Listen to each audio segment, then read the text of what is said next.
Thanks everyone for coming out here. I hope you're all doing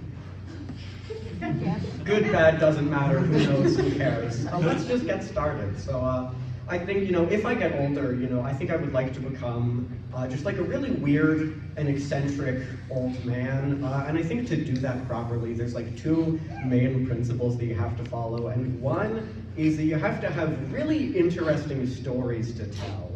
I think no weird old man, in fact, no old man is complete without just the most bizarre tales ever told. And I'm lucky since I'm young and I have the entirety of my life to accrue these phenomenal and interesting stories to tell to my grandchildren and unprompted cashiers alike. But I think it'd be much funnier to just lie instead. Why spend my entire life making memories that I'll never forget with people who I love and treasure dearly, when I could just spend my entire life working in a monotonous, boring, soul-crushing office job and then lie about it later. That's so much more fun. Seriously though, I do think that it would be kind of fun to see how far could I stretch the truth. I would get pretty crazy, especially when you don't have to have any basis in reality. And plus, I'm old. You can't disprove I didn't play in the NBA. You weren't there. They just never mentioned me or recorded me. They simply forgot. And I'm shy on camera. I was fighting in World War II at the time. I had a lot on my plate. Give me a break. And if someone ever tried to, a grandchild or something, ever tried to disprove me, which I'm sure they would, because kids these days just have no respect for their superiors. I'd just keep lying more. I'm already having fun. What are you gonna do? Would you expect me to have a serious and genuine conversation with my grandchild? Someone who probably looks up to me and respects me a lot. Who am I? The world's most boring old man? Forget that. I invented the moon. Back to weird old guy principles. The second one, equally as important, is you have to have a weird house. And this one is a little bit trickier to do since you can't really lie about it. I mean, I guess you could, but it just gets a whole lot weirder. If you say you won an Oscar, you could probably fool a few people, but if you say your house won an Oscar, all of a sudden no one believes you, especially if your house doesn't look interesting, so you're gonna have to start somewhere. And I think the best place to start is just generally with the outside of the house, but where do I go from there, you might be asking? But luckily, I have a simple, one-word tip that will transform your boring, HOA-approved standard house into the talk of the whole town. And that word is taxidermy. It's very simple. What you're gonna wanna do is you're gonna wanna get around a couple of dozen dogs, maybe 20, 30 cats, a horse or a shark, if you're feeling it. Human? Probably not that last one, actually. I'm confident that that's illegal. I'm not sure about the other ones, but if they are, I think that might actually be pretty good, because I think there's nothing more eccentric, truly, than a life of crime. I think what I would try to do, at least, is I would try and tell a story with lawn taxidermy, because I feel like there is a surprisingly large amount of storytelling potential that has never really been explored for some reason. I think what I would do is, you could start out simple. You could have an animal battle. You could get a little bit further, have an animal rap battle. You could have two parents desperately trying to win custody over their kid in chorus with peace. So it's funny and lighthearted now. I think another really interesting one. You could get a bunch of animals, stack them up, play taxidermy Tetris. This one is not relevant. It will not be in 75 years when I'm older. But taxidermy, real life, Angry Birds. You cannot absolutely pass that one up. I just want to become a weird old guy. Sort of a little bit like a Doc Brown type, but not really in any way possible. Has anyone here fans of Back to the Future? Yeah. Me too. I really love the films. I think they're great. But there's something about them that it's just, when you notice it, it's kind of weird, kind of messed up even. It would make you say Gadzooks.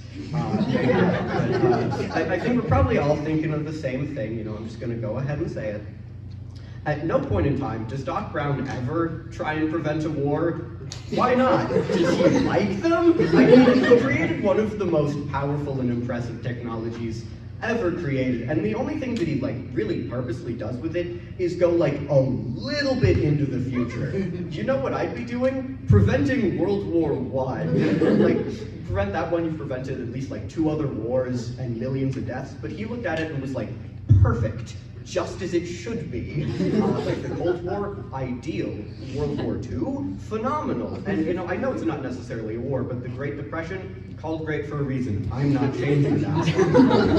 And you could say, oh, he just, it's really hard for one person alone to change a massive historical event like that, which is fair, but he has time travel. That's cheating. You can do anything you want with that. It's like if you were given the answer key to a test, and then you just decided to get every question wrong on purpose for fun.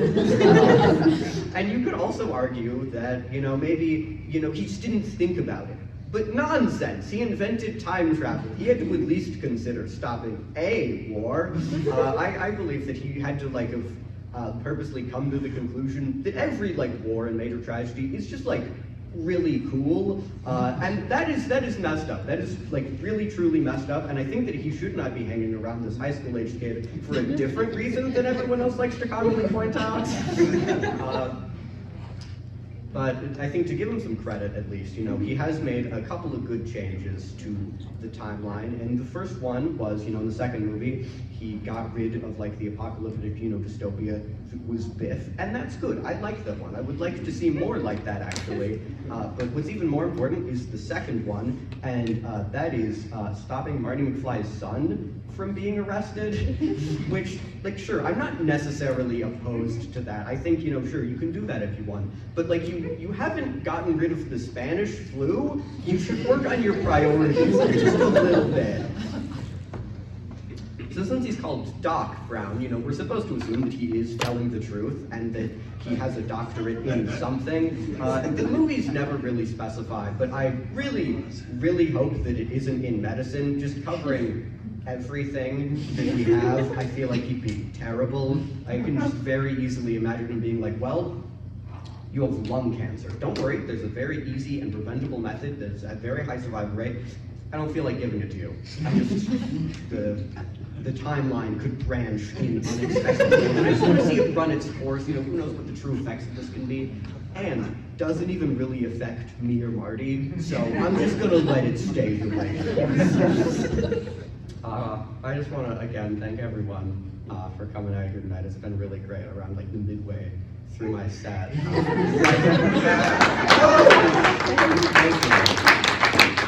This is my first time performing stand-up in a crowd, and it's going great, and which is good, because stand-up, it can be kind of hard to write sometimes. You can't just sit down and ask your brain, "Hey brain, amuse me," and then you get something good and usable out of that. If you've been paying attention, maybe you can tell. But luckily, the other day on the radio, and when I say it yesterday or the other day, I mean a month ago, because that's when I wrote it. But the solution to creative block of all sorts, it was somehow it was eating spicy food, and for most people, that is great. Thank you, radio. You have saved the day. But for me, that is the worst news you could possibly hear, because I have absolutely zero spice tolerance. It is just absolutely none. It's on the floor, below the floor, leveled so low. It's comical how bad I'm doing it, and you can tell because I'm doing stand-up about it, and I would never lie to anyone. But seriously though, this is the most real thing I've ever said. It is reprehensible how bad it is. It's the equivalent of what I would imagine the spice tolerance of an old senator is. It's neck and neck between me and Mitch McConnell for who a little bit of Cholula. But sometimes a Taco Bell quesadilla, that's too much for me almost. I still eat them because they're good, but I suffer. I do experiment, occasionally I try and, branch out into more spicier foods, to experiment. Last week, I had salt on something. I am still recovering, if you're wondering. I'm doing good.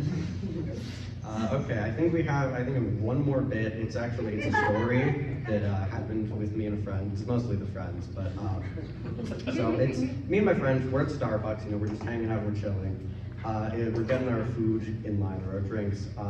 And it's finally our turn. I don't order anything. I'm not really that much of a coffee guy. It's too spicy for me. But it's the friend's turn in line. As they do, they ask his name, and as he does, he says his name. And he says, "Oh, my name is Stephen with a PH." Then he says, "Okay, Fiefin." The part about that, it's not real. It isn't. It's my mom's favorite joke, and I laugh a lot, as you can see. I love you, Mom. That's all the stand-up I have. Goodbye.